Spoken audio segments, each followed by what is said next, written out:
Ça y est les mecs, ça y est, il nous l'a mise. Ah. Ça y est, il nous a tués. Neymar nous a tués. Il a signé au Paris Saint-Germain jusqu'en 2025, les gars, ça y est. Il a mis la plus grosse douille qu'il pouvait mettre dans l'histoire du football. C'était l'occasion. C'était l'occasion, les gars. C'était l'occasion de pouvoir dégager Neymar, faire une équipe autour d'Mbappé. On a une pépite. On a une pépite mondiale, les mecs. Mais tout le monde nous envie notre joueur. Et tout ce qu'on est en train de faire, c'est le parasiter. C'est lui mettre des bâtons dans les roues avec des mecs comme Neymar. On a payé un mec 222 millions d'euros sur la table pour gagner la Ligue 1, les gars. Non, là, c'est un vrai bordel. C'est un vrai bordel. Et vous savez quoi, on va faire un topo. On va faire un topo sur l'équipe, on va faire un topo sur les dirigeants. Et après, je vais vous donner mon avis sincère. Mon avis sincère dans cette histoire. Je vous dis à tout de suite, les gars.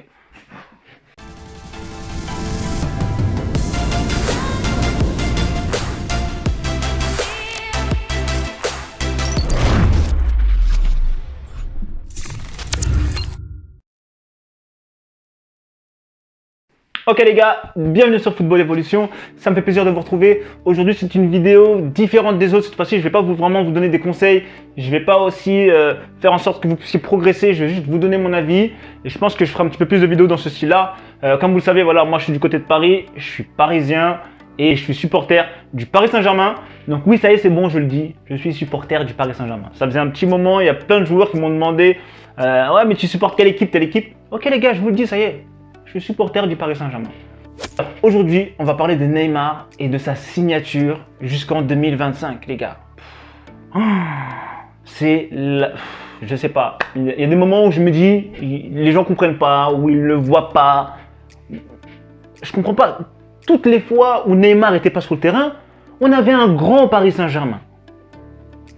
Quand il fallait, entre guillemets, charbonner sans Neymar, l'équipe elle était présente.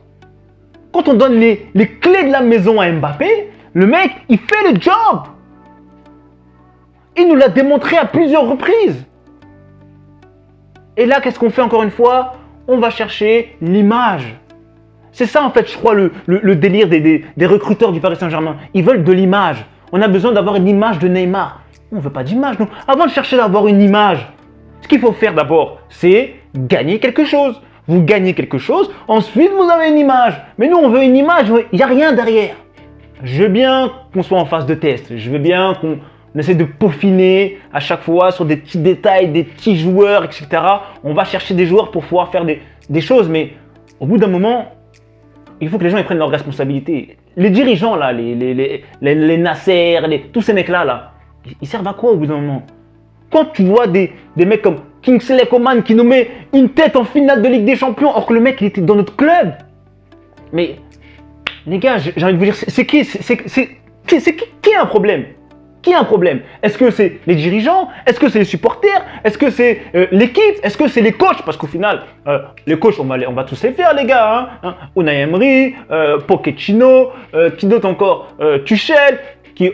En passant, le mec, il est en finale de la Ligue des Champions. Laurent Blanc, Comboiré, même ces deux mecs-là, on leur a manqué de respect. Les mecs, ils leur ont manqué de respect. Et rien que pour ça, déjà, ça mérite qu'on soit, je vais pas dire maudit. Je vais pas dire maudit parce que... Mais c'est un manque de respect. C'est un manque de respect envers des gens qui font du bon travail. Comboiré a fait un excellent travail, on l'a dégagé. Pourquoi?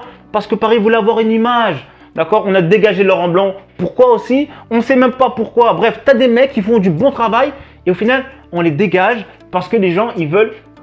Je sais pas. Du coup, c'est un bordel en ce moment au Paris Saint-Germain.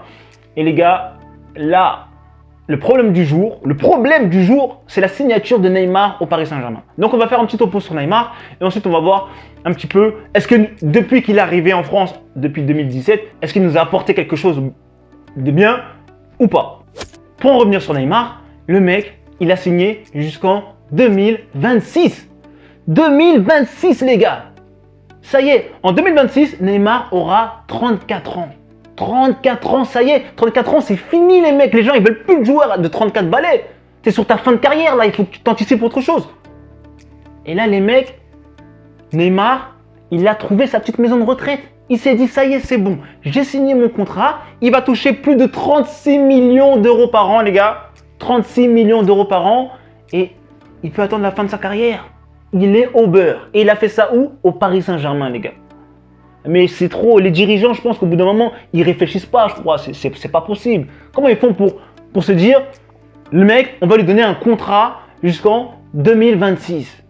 Il le savait très bien, même lui Neymar, il savait très bien que personne n'allait l'acheter, que personne n'allait lui donner le contrat et le salaire que le mec il voulait à l'heure actuelle, parce que personne n'a racheté là pendant la crise du Covid. Là, qui va venir sortir tout cet argent pour Neymar? Personne, les mecs. Ils ont même pas envie de ça, les gens. Je suis même pas sûr qu'il ait reçu des appels. Donc c'était mort. Donc il n'y avait que le Paris Saint-Germain pour mettre l'argent sur la table. Donc ça y est, le mec. Comme ils disent les supporters marseillais, le gars il a sa petite maison de retraite, il est au beurre, il est au calme. Et là maintenant, il va pouvoir faire tous ces chichis là. Oh, c'est trop, les gars. C'est trop. Pour en revenir au début de Neymar, au Paris Saint-Germain, le mec, il arrive, franchement, il vend du rêve à tout le monde. Image, beau gosse, sexy, le gars, il arrive 2017, il signe pour 222 millions, les gars. 222 millions d'euros qu'on envoie au Barça. Nous, on se dit, c'est bon, les gars, là, on commence à avoir une grosse équipe, on va commencer à jouer dans la cour des grands. Et les gars, à la base, c'est ce qui était prévu. À la base, c'est ce qui était prévu. Il nous fait une excellente saison. Ensuite, il vient l'histoire avec Cavani, l'histoire du penalty. Je ne sais pas si vous vous souvenez, où les deux petites frictions, les deux veulent tirer un penalty. Oui, Cavani, c'est un buteur, le mec c'est un buteur, c'est un attaquant. C'est à lui de tirer ce penalty. Neymar veut tirer penalty, petit conflit entre les deux. Qu'est-ce qui se passe l'année d'après? Il dégage Cavani, il le met sur le banc une année, et ensuite après, qu'est-ce qu'il fait? Direction Manchester United. Et là, le mec, il se régale. Il va jouer sa finale de Ligue Europa. Les mecs, qu'est-ce qu'on peut lui demander de plus, le mec? Il loupait beaucoup d'actions, ok, mais il s'en créait. Pour un attaquant, se créer des actions, déjà, c'est un must. Après, il fallait juste le mettre dans les bonnes conditions, psychologiquement, mentalement, pour qu'il puisse les mettre au fond. Ensuite, en 2018, qu'est-ce qui se passe? Neymar, il se blesse face à qui? Face à l'OM, les gars. Bah ouais, les joueurs de l'OM, c'est rageux, ils nous ont blessé Neymar. Qu'est-ce qui s'est passé derrière? On s'est fait éliminer par le Real de Madrid. Bref, saison morte encore une fois, c'est pas grave, on est quand même champion de France. On arrive en 2019. Là, Neymar, encore une fois, blessé pendant les grands moments. On tombe sur, si ma mémoire est bonne, sur Manchester United. Au final, éliminé la Ligue des Champions. Encore une fois, petite année blanche. On a quand même le championnat de France. Ok, c'est bien beau, championnat de France, mais bref, il n'est pas là pour ça, le mec. En 2020, finale de la Ligue des Champions. Là, on se dit, il y a peut-être un truc à jouer. Ok, c'est le Bayern, c'est balèze, mais il y a peut-être un truc à jouer. On peut enfin se dire qu'on va soulever la Ligue des Champions. Les supporters lyonnais, les supporters marseillais, j'ai vu des supporters marseillais se transformer en bavarois. Les mecs, ils étaient allemands. Ils parlaient allemand, French. Bref, les mecs, c'était trop. Moi, ça m'a vraiment bien fait rigoler. C'était dommage, c'était vraiment l'occasion de pouvoir soulever la Ligue des Champions.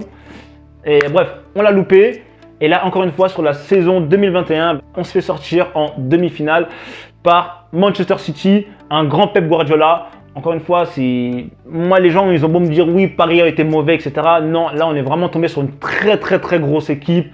De Bruyne, Foden, bref, toute l'équipe, Walker, ils ont une équipe de monstres. Pep Guardiola a trouvé son équipe. Je pense que personne ne va pouvoir l'arrêter. Il va aller jusqu'au bout. On m'a toujours dit que le rôle d'un coach, c'est de trouver les bons ingrédients à assembler pour pouvoir faire la meilleure équipe possible. Et je pense vraiment que Pep Guardiola a trouvé la bonne formule. Paris Saint-Germain est toujours en quête de cette formule, justement. Et pour moi, l'ingrédient à retirer, vous avez compris, hein, c'était Neymar qu'il fallait retirer. Au final, on a préféré le garder. Donc du coup, il va falloir composer la saison prochaine avec ces deux joueurs-là. Encore, on ne sait même pas si Mbappé, lui, va signer. Du moins prolonger. Donc on pourra changer de coach tous les jours. Hein. Lundi, mardi, mercredi, jeudi, vendredi. Au bout d'un moment, les gars, c'est les bons joueurs qu'il faut trouver. Et comme il dit Zidane, lui, dans un reportage, il n'est pas là pour apprendre à Cristiano Ronaldo, à Modric ou à Kroos à faire des passes. Non, il est là pour leur donner une direction. Il est là pour leur donner un état d'esprit, leur dire, écoutez, on va faire ça comme ça, on va aller à cet endroit et moi, je vais vous emmener à ma manière. Et ensuite, c'est au collectif, à l'effectif de se souder et pour aller dans la même direction. Et c'est ça en fait qu'il faut. Je pense que c'est ça qui manque aussi au Paris Saint-Germain, c'est de se dire, bon bah ok les gars, on va tous aller dans cette direction-là. Mais par contre, les petites histoires, les petits chichis de la petite star brésilienne. Attendez, là, c'est l'anniversaire de ma soeur, je dois aller au Brésil. Non, mais là, c'est l'anniversaire de mon oncle, donc je suis pas là ce match-là, ou je sais pas quoi. Faut arrêter, les gars. Faut tout de suite arrêter ces conneries-là. Et c'est dommage parce qu'en fait, on va se farcir ça jusqu'en 2026, les mecs. Ça y est, c'est signé, c'est mort. C'est mort. Du coup, il va falloir faire avec. Et au final, bah là, les résultats d'aujourd'hui, les gars, quand on regarde les résultats d'aujourd'hui, ça donne quoi? Éliminé de la Ligue des Champions. Lille, les mecs. Lille, ils sont champions de France. Ça y est, là, ils vont être champions, là. Personne ne va pouvoir les arrêter. On le sait, ça y est. Tout le monde en a marre au bout d'un moment de Paris, que Paris gagne le championnat. Là, ils vont tout faire pour que Lille soit champion. Entrez 2 minutes. Hop. Non merci, monsieur Mailleux. C'est bien gentil, mais on va y aller. Il est un petit peu tôt pour l'apéritif. Bah, vous voulez même pas prendre un chaud café? Ah, un café, là c'est différent. C'est pas de refus. Allez. Vous mettez une petite goutte de Genève dedans? Pas pour moi, merci. Non, merci. Allez, je vais vous réchauffer, vous qui êtes du sud, vous en avez bien besoin. Hein, Antoine? Oui. Des Lillois, quoi, des mecs, des ch'tis, les ch'tis, les mecs, les ch'tis, ils sont là. Ils arrivent à gagner le championnat de France avec des joueurs qui coûtent 15, 20, 30, 40 millions, 50 millions. Et nous, on achète un mec 222 millions, les gars. Donc au bout d'un moment, je sais pas, mais faut se réveiller, les gars. Faut vraiment se réveiller et se dire, qu'est-ce qu'on veut au final? Est-ce qu'on veut des mecs, des vrais charbonneurs qui sont là, qui veulent courir sur le terrain, mouiller le maillot pour la victoire? Ou est-ce qu'on veut une image? Parce que Paris, je crois que c'est ça qu'ils veulent, une image. Mais avant d'avoir cette image-là, il faut d'abord charbonner. Il faut prouver qu'on est un grand club, il faut prouver qu'on est une grosse équipe. Et tant que ce ne sera pas fait, c'est mort. Les Lyonnais, ils vont nous chambrer, les Marseillais, ils vont nous chambrer. Ils ont que ça à faire, les mecs. Même si, niveau championnat, bon, bah, il n'y a que dalle. Lyon, cette année, ils n'avaient rien à jouer. Ils finissent 4e, 5e du championnat. C'est une honte, c'est une catastrophe pour eux. Quand les mecs, je vois ce qu'ils sont capables de faire en Ligue des Champions, là, ils auraient dû carburer. Ils auraient dû carburer en championnat de France. Là, c'est une catastrophe. Pour moi, ils ont fait une saison noire. Laisse tomber, c'est même pas la peine. Marseille, on va même pas en parler, les gars, parce que bref, ça sert à rien de parler. Cette année, j'ai jamais vu autant de Marseillais parler de Paris. Je crois qu'ils sont fans. Au fond d'eux, indirectement, ils sont fans de Paris, je crois. On les fait vibrer un petit peu parce que je me dis, non, c'est pas possible. Les mecs, ils parlent trop de nous. Et, et même moi, j'en ai marre de parler de Paris avec des Marseillais. Mais bon, bref, c'est pas grave. Tout ça pour vous dire que, au final, 222 millions d'euros sur la table, dauphin de la Ligue 1 et éliminer la Ligue des Champions. Donc encore une fois, les investissements, tout ça, ça tombe à l'eau. Et là, on ne sait même pas si Mbappé va prolonger son contrat dans l'histoire. Donc du coup, voilà. C'est soit on garde une image, ou soit on perd notre pépite. Mais vous vous rendez compte ou pas, les gars? On s'en fout de l'image. Autant garder notre équipe, on jette l'image, on charbonne et on se fait notre image. Mais l'image, on l'a fait en transpirant, sur le terrain, en gagnant. Là, les gens, ils veulent pas gagner, ils veulent que des images. Ils nous ont ramené David Beckham. On sait même pas pourquoi. Le mec, il est venu, il a fait 3 matchs, il a fait 2 petits transversales, gauche-droite comme ça. Et ensuite, après, il s'est barré, il a pris son pognon, il s'est cassé. Voilà, les gars. C'est ça, la mentalité des dirigeants du Paris Saint-Germain. Mais au bout d'un moment, les gars, faut arrêter. Faut arrêter de vous... Wow. C'est trop. Il y a des choix, je me dis, des fois, c'est pas possible. Soit c'est les agents qui arrivent à trop bien négocier leur contrat et du coup, les mecs, je sais pas, ils ont un voile devant les yeux, ils voient rien. Florenzi sort d'où, les gars, ce mec-là? Florenzi, il sort d'où? Qui est parti chercher Florenzi? Quel est l'agent qui a ramené Florenzi au Paris Saint-Germain? Et quel mec a dit, ok Florenzi, on va te faire signer aujourd'hui? Mais ces mecs-là, faut les virer, les gars. Faut les virer du Paris Saint-Germain. Vous pouvez pas me dire qu'on a des mecs comme Serge Aurier, on a des mecs comme Meunier. Meunier, pour moi, il était excellent, ce mec-là. Ils ont préféré s'en débarrasser. Pourquoi? Il était bon. Dans son jeu, il était propre. Dans ses déplacements, il était correct. Je comprends pas, il y a un mec qui est clean comme ça, il est propre comme ça. On arrive à s'en débarrasser pour nous mettre des mecs comme Florenzi, les mecs. Donc, ok, offensivement, bon, bah là, il arrive à faire 2-3 centres, etc.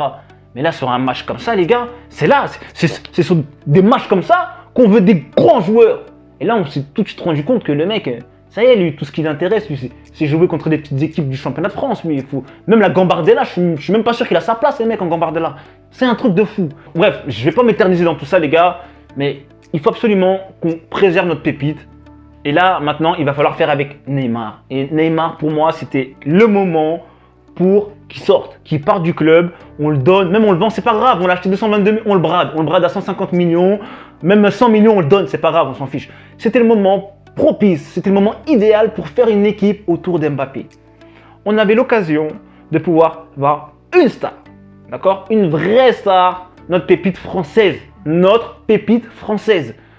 On la chouchoute, on l'entoure d'un petit voile doré, on le met en position. Dans les bonnes conditions, il prend ses responsabilités et il emmène l'équipe là où il doit l'emmener. Comme il l'a fait avec Monaco, il aurait dû faire ça aussi avec Paris. Mais là, au final, nous, tout ce qu'on veut, c'est des stars pour au final faire quoi? Lui veut devenir meilleur buteur, lui veut devenir meilleur passeur, Donc au final, même entre eux, et bien, des fois, on se dit il y a des conflits. Et c'est ce qui s'est passé l'année dernière avec Liverpool, entre Mohamed Salah et Mané, où au bout d'un moment, il y a eu la CAN. On voulait savoir quel joueur allait être sacré meilleur joueur d'Afrique. Et au final, au bout d'un moment, les mecs, qu'est-ce qu'ils faisaient? Quand ils avaient l'occasion de se faire des passes sur le terrain, ils ne le faisaient pas. Parce que, indirectement, il y avait ce petit conflit qui faisait que les mecs, ils jouaient un petit peu pour leur poire. Et au bout d'un moment, tu as cette envie de vouloir être meilleur que les autres. Donc, tu as envie de marquer des buts, tu as envie de la jouer solo au bout d'un moment. Sauf que là, quand tu as des joueurs qui jouent trop solo dans leur coin, c'est mort. Ça va porter préjudice à l'équipe, ça va porter préjudice à tous les supporters parisiens. Et là, les mecs, on n'est pas prêts. Je vous le dis, on n'est pas prêts de voir la Ligue des Champions de sitôt au Paris Saint-Germain. Donc, j'espère vraiment qu'on va essayer de pouvoir recadrer tout ça et prendre des bonnes décisions. Des bonnes décisions qui vont faire la différence pour emmener le club du Paris Saint-Germain là où ils doivent aller. S'ils veulent faire partie des grands, alors dans ce cas-là, il va falloir avoir de grandes décisions et surtout faire les bons choix. Donc voilà les gars, moi j'aimerais avoir votre avis. J'aimerais avoir votre avis sur le prolongement, sur la signature encore une fois de Neymar. Est-ce que c'est une bonne chose ou pas? Mettez-le dans le commentaire. Dites-moi ouais Neymar, heureusement qu'il est là, faut qu'il reste. Dites-moi non, c'était le moment pour qu'il se barre. On en a marre de lui. Et c'était mieux de construire une équipe autour d'Mbappé et faire en sorte que Mbappé puisse vraiment se donner à 200% et porter l'équipe vers le haut. Pour moi, je pense que c'était le choix le plus judicieux. Pour ceux qui viennent de nous rejoindre, vous avez le programme Old Trafford où je vous explique comment gagner en crédibilité, comment miser sur vos qualités et surtout comment trouver les meilleurs clubs les plus proches de chez vous. Donc les gars, n'hésitez pas, c'est dans le lien de la description. Il est offert, il est gratuit, c'est pour moi, c'est moi qui régale, il n'y a aucun souci. Et du coup, je vous dis au prochain épisode. Faites attention à vous les gars et je vous dis mettez vos crampons et à plus tard.